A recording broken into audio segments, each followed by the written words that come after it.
I don't like to have limits. And what I could see from the outside looking in is that this is just a guy, he has only a few employees at this office, and I'm consulting on property after property after property of his portfolio, and he's paying us these large consulting fees. You're listening to the Azreia Show. If you're looking for quality real estate investing information that you can trust, you've found it. Stay tuned and join the tens of thousands of members that have already benefited from Azreia, your home for education, market information, support, and networking opportunities that will advance your real estate investing career. Hello, Azreia Show family and Azreia Show members and Azreia members, and we welcome our guest. Our guest on today is Garrick O'Connell. Garrick is a transplant from San Diego. He's been here in the Valley for about 5 years, and ever since he's been here, he's been doing some amazing things with a rental portfolio, fix and flips. He's doing some wholesaling, and guess what? It's a family-run business. So it's him, his dad, some other family members. So if you want to get that family perspective and you want to know exactly what Garrick is doing, you definitely need to tune in and listen up. So without any further delay, Garrick, man, welcome to the show. How you doing? Oh man, hey guys, thank you so much for getting together with me today. I'm doing really well. Interesting things going on in the market, and I'm happy to jump on today and talk about it. All right. So I have my co-host, Mike, who's here, and he'll be asking quite a few questions, and we're just going to have a laid-back conversation with Garrick here on today. So Garrick, kind of starting out, why don't you introduce yourself to the people, to our listeners? I know I did a brief little introduction, but kind of give us the backstory of who you are and what you're doing. Yeah, so why I'm here today is Azreia. I've been an Azreia member way before moving to the Valley, seeking to get connected and know about investing in Arizona before I moved to Arizona. I used to, travel from San Diego to Phoenix and even go to the Prescott subgroup meeting up there. And that's how I kind of just tried to lay down roots and begin my investing and group here. So later on, from just going to the Azreia IPO buy and hold group, income property owners group, which I host now, but was hosted by Bobby Waymore and her husband Charles. And I was just a regular guy who would go to the meeting, attend, come to learn, share my experience investing, learn from other investors, learn from Bobby and her husband, who are major veterans, and just soak it all up. Because before that, I had Bigger Pockets was my university. That's where I cut my teeth on where to start, right? I think like a lot of investors, we know what we want. I definitely had this dream that I would be in San Diego and investing out of state, which a lot of these books show about putting your toes in the sand while you sit in front of your laptop and invest. And it didn't turn out like that, but it turned out really great. And so I spend more time in Arizona than I planned, but I also spend as much time as I want anywhere else. So awesome. Do you get back to San Diego often? Yeah, I go back often. In fact, from Bobby's lead, I don't even have the subgroup during summer. So okay. Yeah, we take our group off for the summer so I can enjoy getting out of the heat, right? And work when I have to. So it's correct that you did not do real estate prior to moving to Phoenix. Not at all. No, I was not licensed. I had little to no experience with any kind of. I've never purchased a house before Arizona. My family was not in real estate. We all got in together at the same time, and. So help us real quick, Garrick. Help us understand that. So you move from San Diego and you come to Phoenix. You don't know much about the Phoenix market, but you say, hey, but I'm going to be a real estate investor. Let's go. Let's do it. Yeah. So where's the connection? How did I get from there to here? So I used to work for a family friend of mine doing architecture and construction consulting. And you could say it does relate to real estate and how buildings and how we as people, interact with structures, houses, commercial buildings, and it does. But I got this firsthand experience was to meet owners of 30, 40, 50, 100, 200, multifamily properties in San Diego based on the kind of consulting that we did. And I would meet these guys and sign up these large consulting contracts. The owner of the company is extremely successful, really, really sharp, intelligent man. With his success, gets to enjoy a lot of luxury things like Rolls Royces and nice cars and a nice, beautiful life. And rightfully so, he's done a ton of work to earn it. On the other end, we've got these multifamily owners who can pay my consulting fees, pay for our company. And I would look from, my side of the table where we're all doing extremely well, right? But these guys can throw down $50,000 checks for consulting every other week. So question, Garrick, what's something you could share with the audience? So when dealing directly with people with hundreds and hundreds of units and they're able to drop $50,000 just on consulting, what can you share with our audience that maybe only has 1 or 2 or 3 rentals that they do? What's just one tip? No, I love it. So it was having this unadulterated access to these owners, hundreds of millions of dollars of properties, right? This is California. These are 130 unit is worth 10 million back then. I don't, much more now. And talking to them, and I remember talking to this one gentleman that he was my client. I brought him in. I did all the consulting directly with him, and he started with a 4-plex, and he owned, I'm going to ad lib this, but between 50 and 75 multifamily properties in San Diego. And he started with a 4-plex, and he just grew, and he's just a guy that worked extremely hard to grow and build his portfolio. And I was absolutely on the outside looking in, but personally, I don't like to have limits. And what I could see from the outside looking in is that this is just a guy. He has only a few employees at this office, and I'm consulting on property after property after property of his portfolio, and he's paying us these large consulting fees. So one bite at a time kind of thing, right? How do you eat an elephant, right? Is that what you're getting at? Yeah, one bite at a time. He started with a 4-plex, and he had several hundred unit complexes all the way down to 10, 20, 30s in between. So seeing that, the wheels turn. I've always been kind of an entrepreneur, had different things going on the side, but I wanted to be successful and seek out that level of wealth. And the only way that I could see that is accessible to me based on having that demonstration is real estate. And go ahead. I love it. It's kind of like what Marcus was saying before we started the show, using the podcast to get to people that you want to talk to, right? Whereas a normal call. So you kind of did the same thing. Like you were able to leverage your consulting business to get to this knowledge, right? And earn money. That's great. Love it. So now that you moved from San Diego to Arizona, what was that first step? Yes, I know you joined Azreia before you moved over here, but what was that first thing that you had to do in order to really learn the landscape of Arizona and know kind of what niche you wanted to be in? So that was trial by error, right? Okay. I knew I wanted to be in buy and hold, and I knew that that's where I wanted to go. But I had this drinking from the fire hose, they call it, with how much information there is online, and just so much information. Really starting with bigger pockets, honestly, and then the meetings at Azreia that I attended and like Google searches. And so I started with postcards, advertising directly to sellers to find off-market properties, and then networking in the community. Flagstaff is where I did my first flips, first buy and holds, and it's a small town. So I had to learn how to value properties.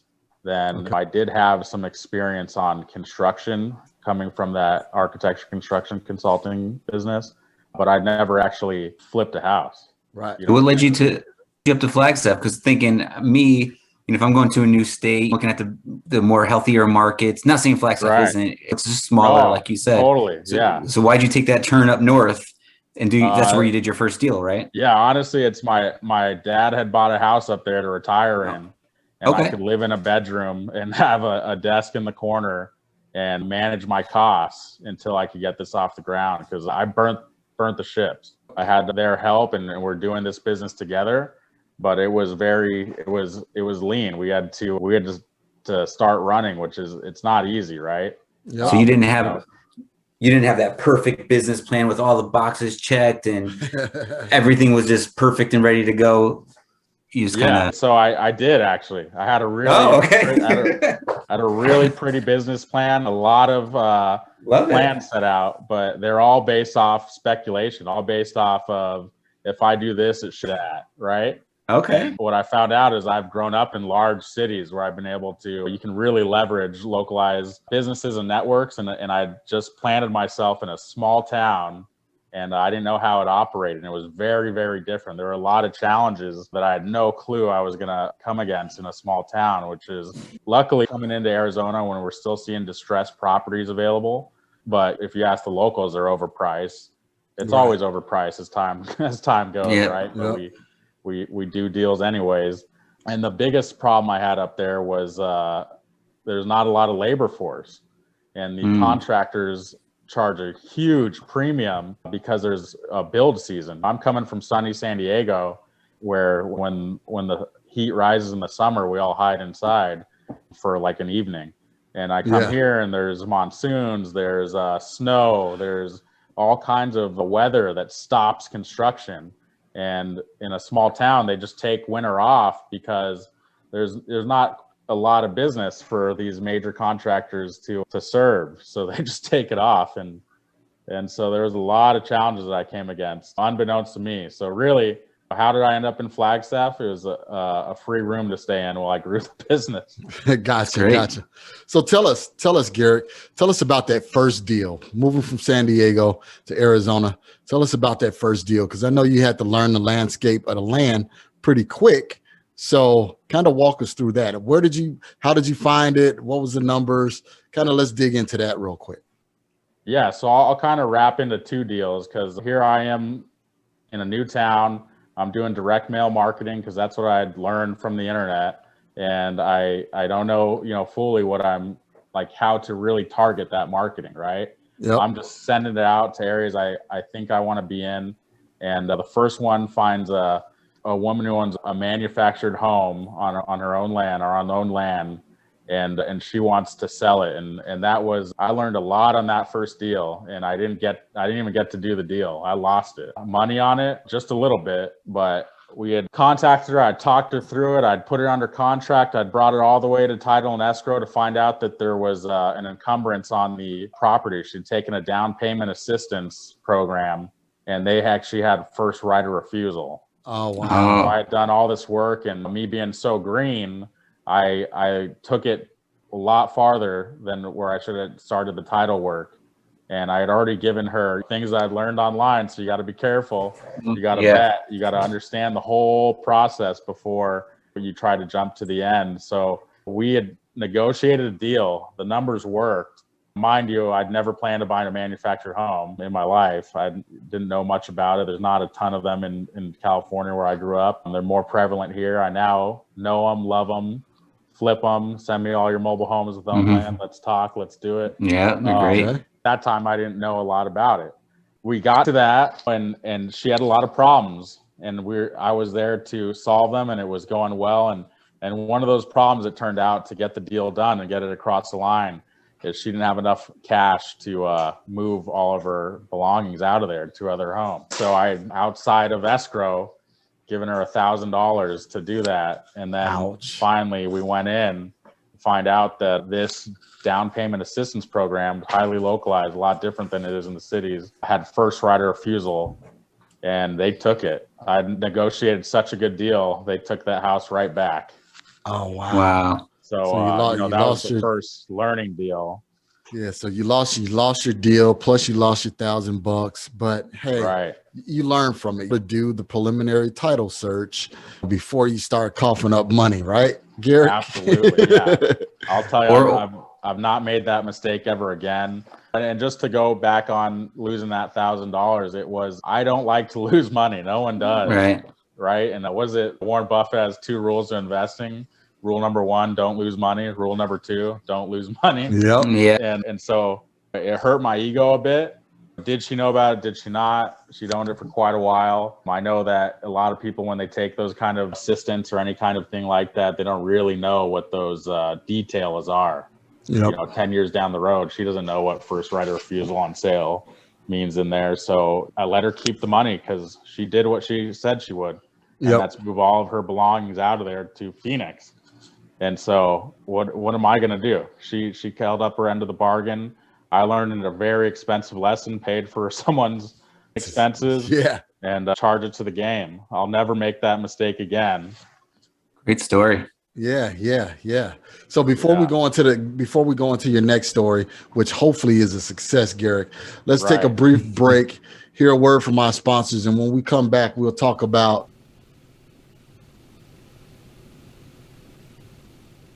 your success story, Garrick, as a real estate investor coming from San Diego to Phoenix. This episode of the Azreia Show is brought to you by Azreia Business Associate, Zona Law Group. Zona Law Group handles numerous real estate matters with a focus on landlord-tenant law in Arizona. For more information, visit their site at zona.law. All right, guys, we are back with Garrick O'Connell, based out of Phoenix, Arizona, right here. He is a subgroup member with IPO, Subgroup Income Property Owners. So Garrick, you moved from San Diego, you came to Arizona, you lost on that first deal. Why didn't you give up, man, after losing your money on that first deal? So you make your money when you buy. And that's one truth, that no matter what you learn, no matter how many YouTube videos you watch, how many books, no matter how many seminars you attend, that's always true. Yeah. Always. When I negotiated that deal with that seller, even though I lost, those numbers worked. They were clear as day that if I purchased that property, did the renovations, and kept it as a rental or sold it, I was going to experience a huge return, a great return, and solving all of her problems. Such a good deal that the company that had first right of refusal just snatched it right out from under me and said, whoop, there we go. We'll take that one back. So I knew I was onto it. The marketing was working. The negotiations were working. The numbers were going to work. Was definitely going heavy on a profit margin to make sure that I could get it off the ground. And so I don't know. I'm relentless. I don't give up. I've been really, really fortunate in my life to have great jobs, and I've only got a high school diploma, and I've worked in offices, rooms, software, different stuff that I'm surrounded by people with degrees or experience that far exceeds mine.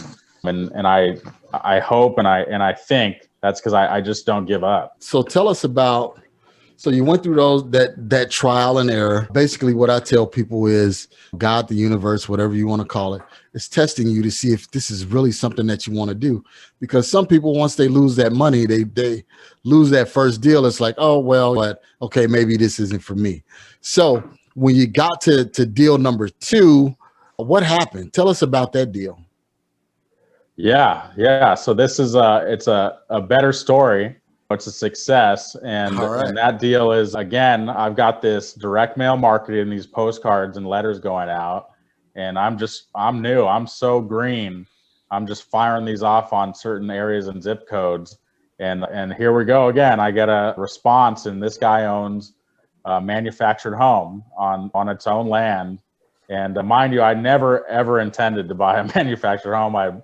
I'd only been in a couple in my life at that point. One was that first deal that I lost, and just didn't know a lot about it, except that, man, these things they're really affordable, and in Flagstaff, they're in great locations comparatively to some different cities. And so I get this call back. It's this older man, and we get into it, and he says, "You sent me 15 or 20 letters. What do you want?" You know, and again, I don't really know how to control my marketing, right? So I say 15 or 20. It should have been 3 or 4. What's going on? But anyways, how you doing? What do you have a property you want to sell? And real aggressive guy, not interested in talking to me. He said, "Well, maybe for the right price." And so I take the meeting, and it turns out he owns 4 of these manufactured homes in the same community. And that's why he's getting 15 or 20, because they're all going to the same owner. Because that's my marketing it's shotgun. I thought it was targeted, but it was not. So here I am picking up the bycatch, which is manufactured homes. I didn't even know that I wanted. And so I take the meeting, and we go look at the one property with a house on it, and the other 3 have no homes on them anymore. So you Google search. Here, pro tip for you: when you use Google Maps to look at the street view, check the date of that photo, because they can be years apart. And for manufactured homes, they just throw them on a truck and take them out when they want to. Wow. Right. So I looked online, and these properties had homes on them. I went in person, only one had a home on it. And he wasn't interested in answering my questions on the phone.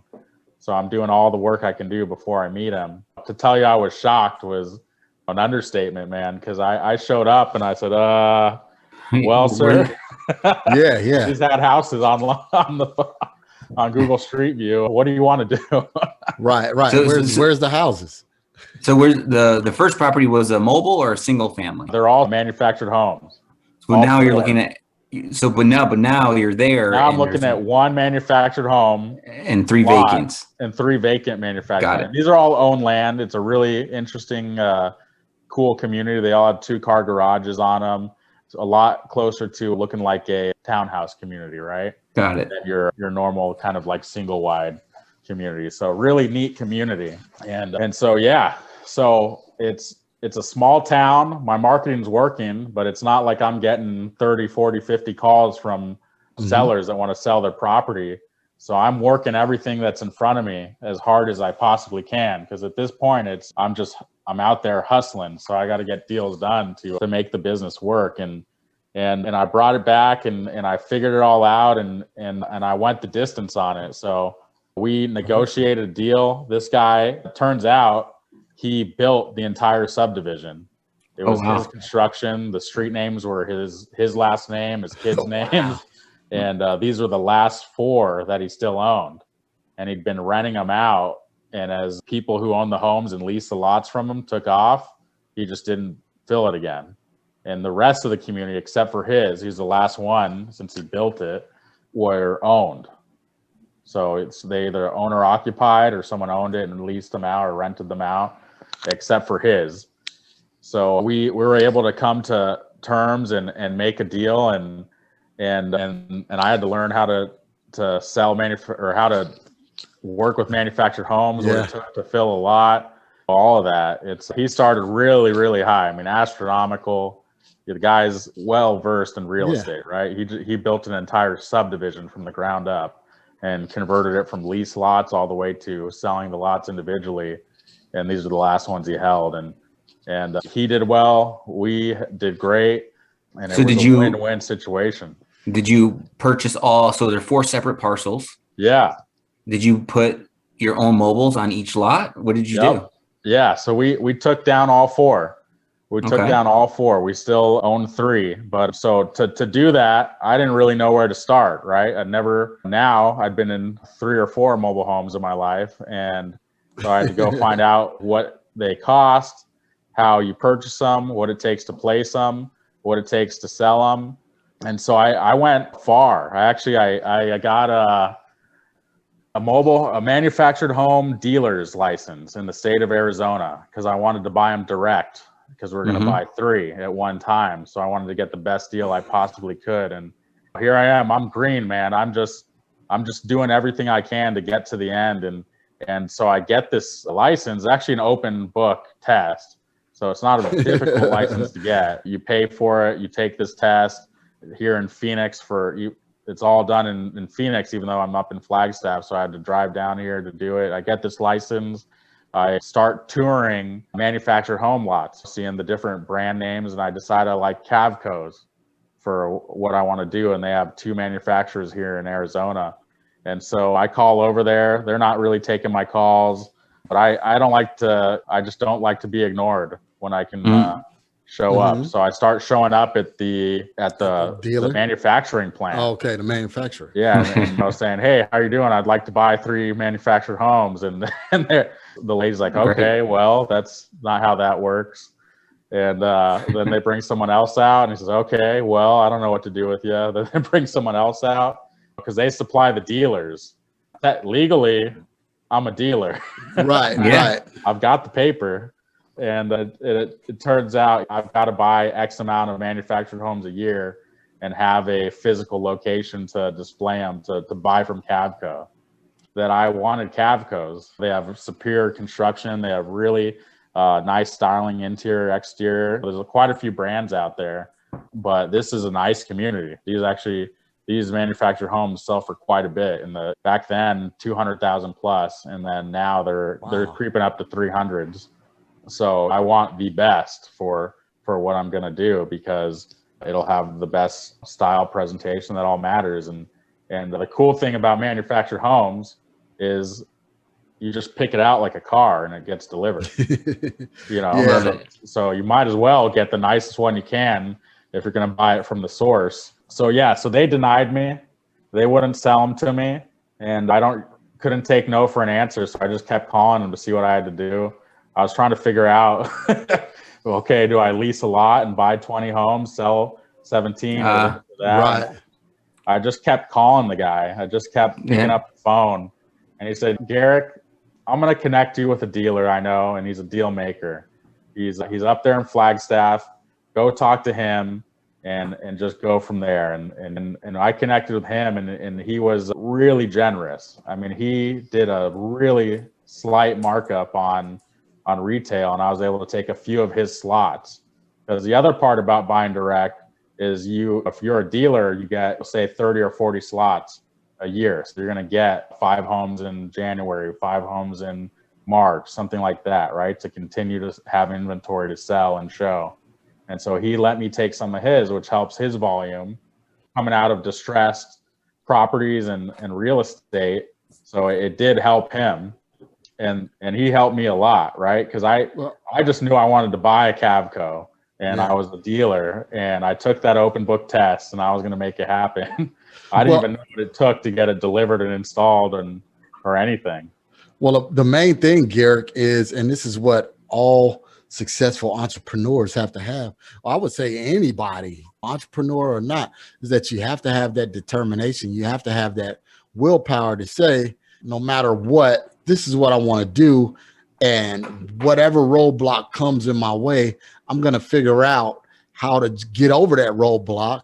And that's exactly what you did. You're definitely a person to learn from when it comes to perseverance, and tenacity. So, Garrick, what we're going to do is we're going to get our calendar of events update. And when we come back, let's talk about your subgroup here, because I think that people really need to understand about buying income property and what they should do, how they should do it, and how you can show them the way to do it. So let's take a brief break, have our calendar of events update, and when we come back, we'll talk about your income property owner subgroup. Here's a quick update on Azreia's upcoming events. Join us August 4th from 6 to 7 p.m. for a Facebook Live wholesaling Q&A session with Mike and Marcus. You might even win a ticket to the upcoming wholesaling class. The Build Your Wholesale Business Step-by-Step class will be August 14th and 15th. Don't miss out on our early bird pricing. For more information and to register, visit azreia.org/calendar. Okay, guys, we are back with Garrick O'Connell, and he is the subgroup leader of the Azreia Income Property Owner Subgroup. So, Garrick, tell me a little bit about your subgroup. Who should attend, and why should they attend? Absolutely. So, income property owners, buy and hold subgroup for Azreia. We're the first Thursday of the month. And who should attend? we really cater to the single family home landlord, and portfolio size anywhere from 1 to none all the way up to, we've got some guys in there with 100 properties plus and in between. So we really focus on the newer landlord and also current events and problem solving, right? If you're a landlord, the problems don't stop.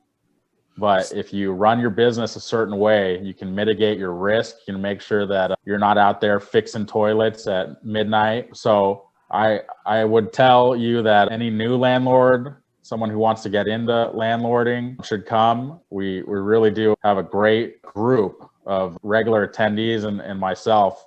So there's a huge amount of experience to lean on and learn from, and all the way to the experienced landlords. I have quite a few guys who've been coming way longer than me, right? So I started going about 6-7 years ago, and only regularly 4 years ago, where I met the woman who hosted it for a long time. Her name was Bobby Waymore, and her husband Charles and her brother would host it for a long time. She recently passed away, and I had been co-hosting it with her for the last couple years. That way, Bobby built a business around lifestyle, which I was really, really impressed with, and that gave her the ability to leave during all of the hot months, and I would take some of them and still do what I want during the summer.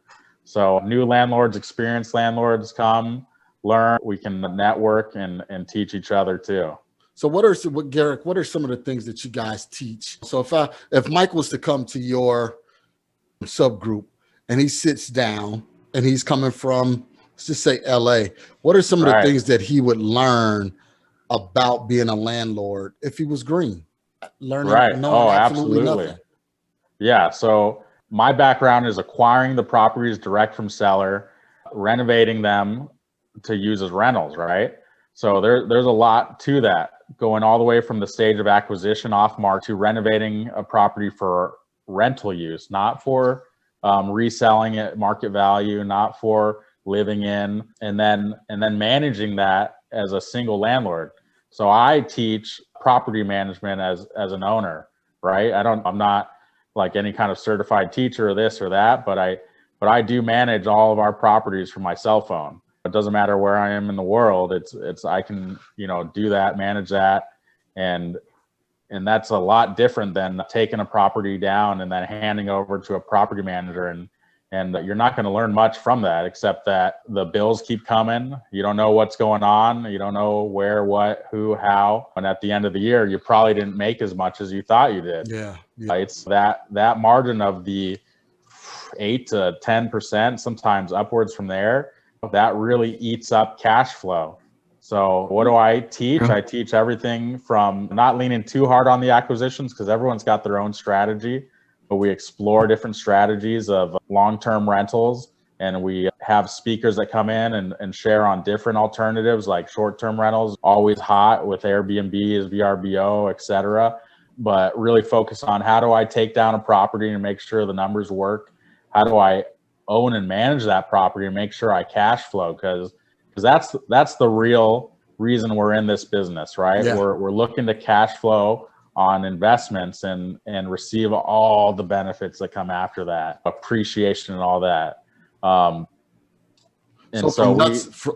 nuts to bolts, you guys cover it, from acquisition to financing to property management to possibly disposition and networking. So you guys have a lot going on at that group. Yeah, so any given month we're on a different topic, but we always try to have a back and a forth. So it's not always going to be, and actually less speakers than there are a round robin, we call it, where you get to participate. I usually share some general articles for what's going on in Arizona, some thoughts and opinions on it. We have talk about it, maybe any kind of projects, deals that I'm working on, group members that are working on, and then just we'll dive into it and hopefully have a really exciting open dialogue of, I just bought my first property. What do I do now? How do I lease it? Oh, okay, I'm on my 15th property. It's in this area. I've never bought in this area. I'm losing money on these. How come a water heater costs this much, etc.? We go across the board, right? You've got people in there that own large multifamily as well, And we don't touch too much on multifamily, but I have a lot of interest in it. I'd love to own some apartments here. Yesterday, we have some fourplexes and duplexes, but no large multifamily yet. So if you're watching, send me your multifamily deals. I want them. Yes. Okay. That's great, So man. Yeah, it's across the board. So where do you guys meet at? And what day of the month was it again? Yeah, that's going to be the first Thursday of the month at we just relocated to 7th Street. I don't know the address off the top of my head of the new location. So it's at the grid, guys. At the grid, yeah, Yep. on 7th Street. 5227 North 7th Street in Phoenix. So basically, what's that, Mike? 7th Street in Camelback? Yep. And are you guys doing the hybrid as well, online and in person, or are you just going straight in person? We're going to do the hybrid this coming right up on. So there's absolutely no excuse for you not to be a part. So if you want to be in person, you can go to 5227 North 7th Street. If you want to do it on Zoom, you can register, get the link, and do it from the comfort of your own home. So it's definitely an opportunity for you to do it either which way you decide. But if I could interject, the nothing beats the in-person experience. So definitely, if you need to be online, like Marcus said, no excuse, but getting in there, meeting everyone in person, having that experience, asking those questions, I mean, nothing beats that. So try to get in. Yep. Yeah, in person is my favorite. I never wanted to actually host an Azreia subgroup. Like, it wasn't on any kind of destination or plan. I would go to that meeting, and Bobby, who hosted it for so long, would make this incredible spread, right? This home cooked meal that whatever it is, whatever month, freaking meatloaf, salad, sides, everything, right? And I would go and I'd enjoy being there, and she'd make you feel like you were home and a part of, and I wanted to give back. I had no clue how, so I asked her, "Can I help you clean up the food, or can I help you set up anything?" Right? Because I'm going here and I'm buying and owning rental properties. And I'm coming every month with a list of questions on, what do I do when this happens? This happened. How do I do this? And I'm applying what I learned there month after month, year after year. And finally she says, why don't you just help me host the group and host it when I'm out of town during the later half of the year. And it's, if it wasn't from that networking and learning in person, I wouldn't be as far as I am right now. Yeah. Right. I know I have ability and I'm capable, and I go out there and I get it, but to be able to cut the curve by learning from experienced landlords, one-on-one, direct, in a group network, it's a big deal. And doing it in person makes a big difference. So what are you cooking this month? Dinner's on Garrick, guys. Come on. It's part of the group. So once things lighten up a little bit out there, the food will be back. Okay, not home cooked, but Bobby she home cooked all of it.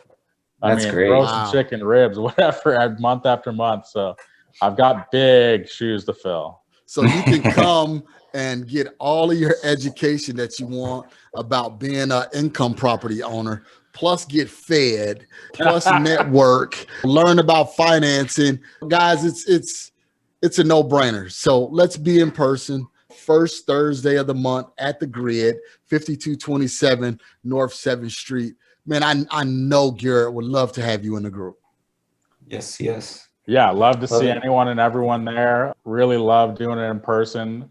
I'm a face-to-face kind of guy. This Zoom it works. It definitely is more effective than I could have ever thought. But nothing beats face-to-face. In person. I can't read over a screen if you're asking a question on your face, if you're in fear of I bought this rental and what do I do, and when we're in person, I can season on that, say, hey, you're asking me a question about this, are you aware of this and this, and maybe you need to think about that too. So guys, all of the information will be in the show notes, or you can go to azreia.org//meetings with an S -subgroups. So you can go to azreia.org/meetings-subgroups. And there you can find all of the subgroups that Azreia provides. So if you want to be a note investor, you want to be an income property owner, you want to wholesale, you want to do notes, you want to do fix and flip, independent living, all kind of information is right there. So why go and pay $30,000, $40,000 for a mentorship when you got things that's based right here in your own backyard? So we would love to see you. Go to the calendar of events, and we will see you at our next meeting. So Garrick, thank you so much, man. And parting, you got any last words for any of our listeners?